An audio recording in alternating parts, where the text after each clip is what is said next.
今天给大家分享一个关于咳嗽、喉咙痛的小故事。小孩发烧完了，是不是也经常咳嗽、喉咙痛呢？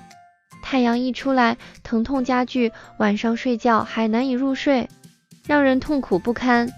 其实不只是我，相信很多人都会遇到这种情况。那我们该如何缓解这种不适呢？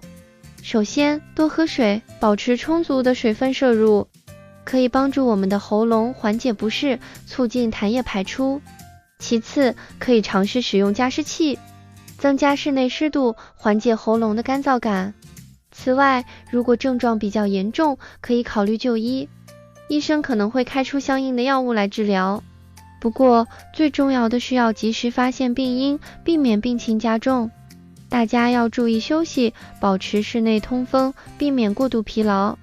希望我的分享能给大家带来帮助。